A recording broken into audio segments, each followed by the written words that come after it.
प्यारे बच्चों, अब हम लेसन 3 दो चर वाले रेखीय समीकरण युग्म प्रश्नावली 3.1 का लास्ट क्वेश्चन नंबर 3 करते हैं।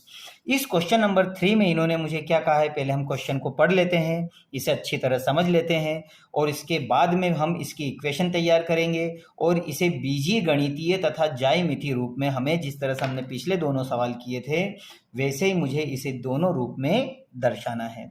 तो इन्होंने मुझे क्वेश्चन कहा है कि 2 किलो सेब और 1 किलो अंगूर का मूल्य किसी दिन 160 रुपए है। अर्थात आप जब मार्केट में जाते हो और बाजार में जब 2 किलो सेब और 1 किलो अंगूर खरीदते हो तो आपको 160 रुपए देना होते हैं। लेकिन जब 1 महीने बाद वापस आप सेब और अंगूर खरीदने जाते हो तो अब आप 4 किलो सेब खरीद रहे हो और 2 किलो अंगूर खरीद रहे हो, तो अब आपको 300 रुपये देना है। तो इसी स्थिति को आपको बीजीय गणित तथा ज्यामितीय रूप में दर्शाना है। देखो बच्चों, हम जब कोई वस्तु खरीदते हैं, इसके पहले भी मैंने आपको बताया था, तो हमें एक वस्तु का मूल्य पता होना चाहिए। जैसे आप सेब खरीद रहे हो तो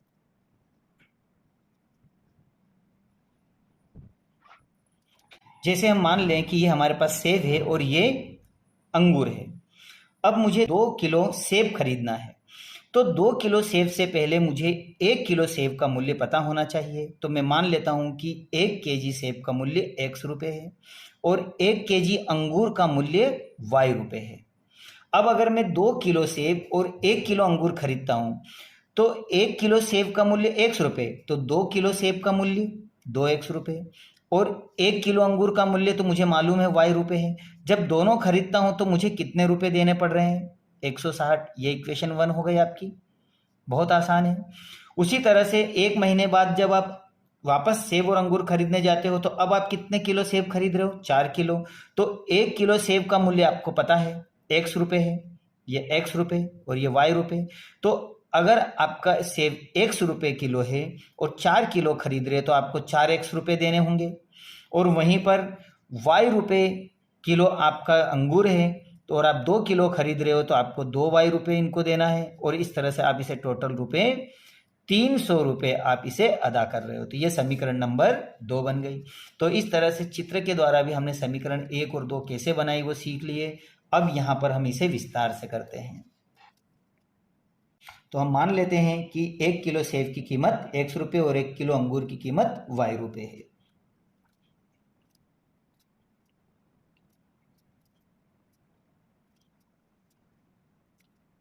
तो 1 केजी सेब की कीमत x रुपये और 1 किलो अंगूर की कीमत y रुपये है। अब आप प्रश्नानुसार यहाँ पर क्या खरीद रहे हो, कितना खरीद रहे हो? तो प्रश्नानुसार आप 2 किलो सेब और 1 किलो अंगूर आप 160 रुपये में खरीद रहे हो।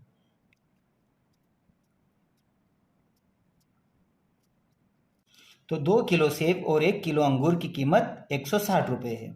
तो 1 किलो सेब की कीमत x रुपये, तो 2 किलो सेब की कीमत आपकी 2x हो जाएगी प्लस 1 किलो अंगूर आपका y रुपये है तो बराबर 160। ये हो गई आपकी इक्वेशन नंबर फर्स्ट, बहुत ही आसान। अब इसी तरह पुनः प्रश्नानुसार अब वो बोल रहा है 4 किलो सेब और 2 किलो अंगूर की कीमत 300 रुपये है।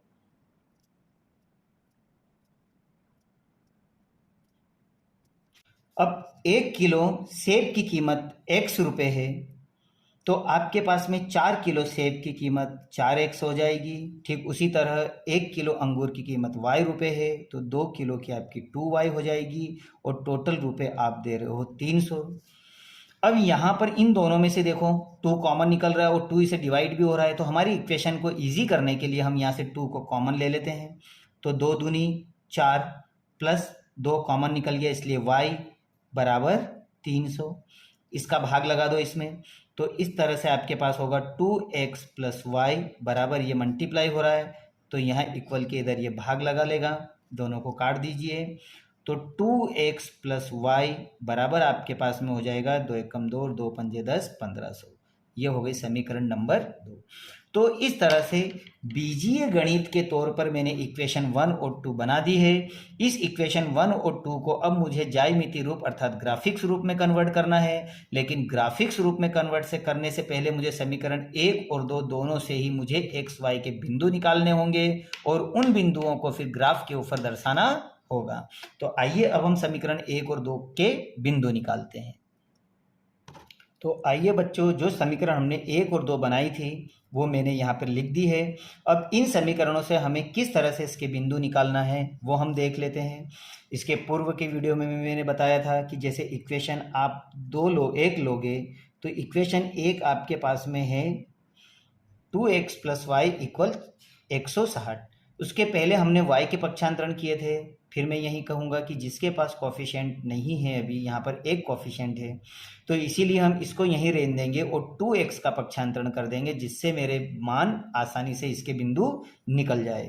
तो मैं y को इधर ही रेन देता हूँ और 2x का हम पक्षांतरण कर देते हैं। पक्षांतरण करने में एक से अवय आप किसी का भी कर सकते हो, आप स्वतंत्र हो। हमें देखना है कि हम कितना इजी तरीके से सवाल को कर सकते हैं। -2x।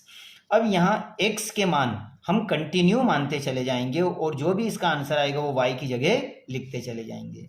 तो हमें ऐसा देखना है कि हमारे ग्राफ से बाहर भी नहीं हो। तो मैं मान लेता हूँ पहला मान अपना 50, फिर 60 और 70, क्योंकि 2 जब मल्टीप्लाई करेगा तो 160 के लगभग ही रहेगा।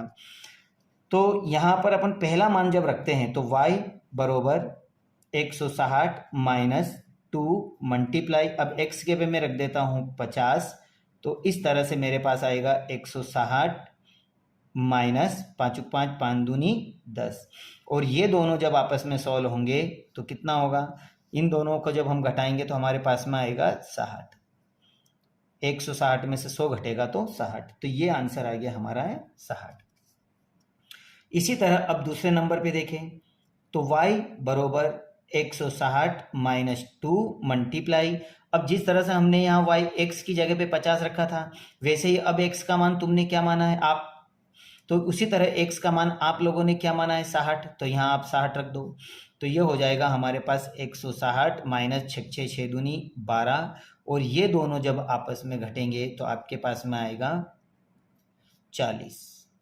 तो ये आपका हुआ अगला मान 40। अब इसी तरह थर्ड वाला देखें तो y बराबर 160 - 2 मल्टीप्लाई, अब आपने यहाँ पहले 60 माना था, अब आपका क्या है 70, आप 70 लिखे। तो 160 - 6 6 6 दूनी 12, 7 के 7 दूनी 14, तो ये हो जाएगा आपका 140। अब दोनों को घटाओगे तो आपके पास बचेगा 20, तो ये हुआ 20। तो इस तरह से आपने इक्वेशन से इसके मान निकाल लिए। ठीक उसी तरह से अब इस इक्वेशन से भी हम इसके कंटिन्यू मान निकाल लेंगे, बहुत ही इजी है मान निकालना। तो अब ये लिखा हमने 2x + y = 150। अब बताओ बच्चों, इन दोनों में से आप किसका पक्षांतरण करोगे और क्यों करोगे, आपको ये पता चल चुका है। क्योंकि जिसके पास कोफिशिएंट 1 है आप उसे वहीं रहने दो, ताकि इससे हमारा सवाल इजी हो जाता है। और अगर आप y का भी पक्षांतरण कर देते हो तो सवाल आपका गलत नहीं होता है, लेकिन 2 इसको जब डिवाइड करता है तो हमारे सवाल को हमें ज़्यादा ध्यान रखना पड़ता है इसके निर्देशांक निकालने के लिए। देते हैं तो y बराबर 150 - 2x। अब यहाँ x की जगह पर हमें कंटिन्यू मान मानना है, तो मैं यहाँ पे क्या मान लेता हूँ, यहाँ पे भी मैं 50 से ही स्टार्ट कर लेता हूँ क्योंकि 2 के लगभग में है ये भी।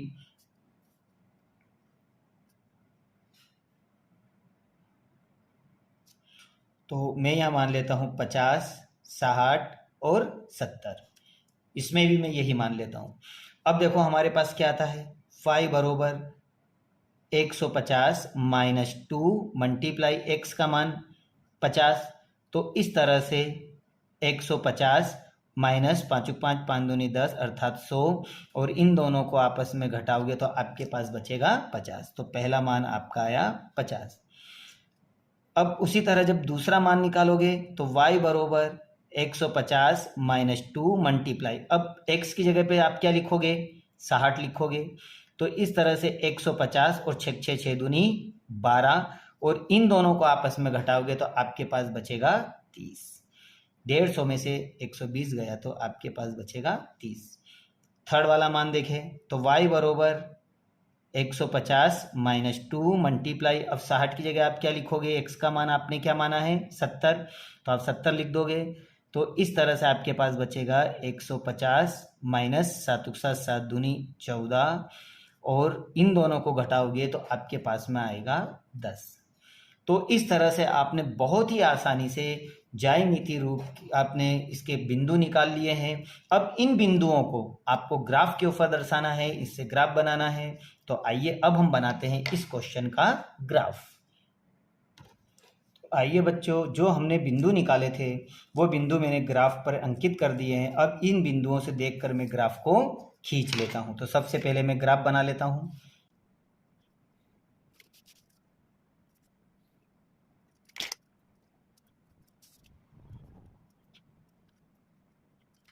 तो यहाँ पे बच्चों हम 10-10 का डिफरेंस ले लेते हैं ताकि हमारे ग्राफ में व्यवस्थित हो जाए।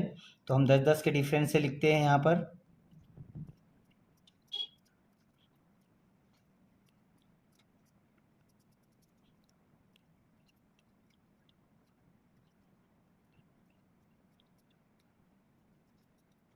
तो आपका ये एक्स एक्सेस प्लस का रहेगा, ये माइनस का रहेगा, वाई वाला ये प्लस का और ये माइनस का। तो अब मैं इसके मान यहाँ पे देख देख कर रख देता हूँ, और इसमें जब मैं मान रखता हूँ तो जैसे x का मान +50 है, तो ये आपका x वाली है और ये प्लस वाली, तो आप यहाँ पे रखिए बिंदु अपना। अब y को देखिए, y का मान कितना है +60, तो सीधे यहाँ से +60 की सीध में चले जाइए। ये +60 की सीध में आप यहाँ पे आ गए। तो आप यहाँ लिख सकते हो एक बिंदु आपको 50 और 60 का मिल गया। आप इसे अंकित कर दें। फिर आगे देखें, x का मान 60 है, ये रहा x का मान 60, और y का मान आपका 40 है, तो y का मान 40। तो इसकी सीध में जब आप आओगे तो आप यहाँ आओगे 60 और 40 के सीध में, तो आप लिखोगे 60 और 40, ये आपका अगला बिंदु आया। अब x का मान 70 है, ये रहा 70, और y का मान 20 है, तो y का मान 20 इसकी सीध में, ये यहाँ पे। अब आपको ये ध्यान देना है कि तीनों ही बिंदु आपके एक ही रेखा में होना चाहिए, एक सीध में होना चाहिए। तो ये हो जाएगा 70 और 20। आप स्केल की सहायता से तीनों पॉइंट आप मिला दीजिए, और ये किस इक्वेशन से है वो इक्वेशन यहाँ पे लिख दीजिए। तो आपकी इक्वेशन है 2x + y = 160। अब इसी तरह से जिस तरह से हमने ये लाइन खींची है, ठीक इससे इस वाली लाइन को भी खींच लेते हैं। x का मान देखिए 50, ये रहा 50, x का मान 50, और y का मान भी 50, तो y का मान 50, इसकी सीध में चले जाओ तो ये यहाँ पे आ रहा है। तो ये हो जाएगा आपका 50 और 50, ये दोनों अंक हो गए। फिर अगला मान दिया है आपका x का मान 60, ये रहा x का मान 60, और y का मान आपका दिया है 30, तो 60 और 30 की सीध में चले जाओ, तो आप यहाँ आ रहे हो इस जगह पर। तो ये आपका हो जाएगा 60 और 30, तो आप लिखोगे 60 और 30। अगला मान है आपका x का 70, ये रहा, और y का 10, तो y का 10 आपका यहाँ पे आएगा, y का 10 ये रहा, तो आप यहाँ लिख ले 70 और 10। अब ये जो आपकी तीनों लाइन आई है इन्हें भी मिला दीजिए, ये भी एक ही सीध में होना चाहिए। तो इस तरह से आप इसे मिला दीजिए। तो ये वाली जो आपकी लाइन आएगी इसकी जो इक्वेशन है आप यहाँ पे लिख दीजिए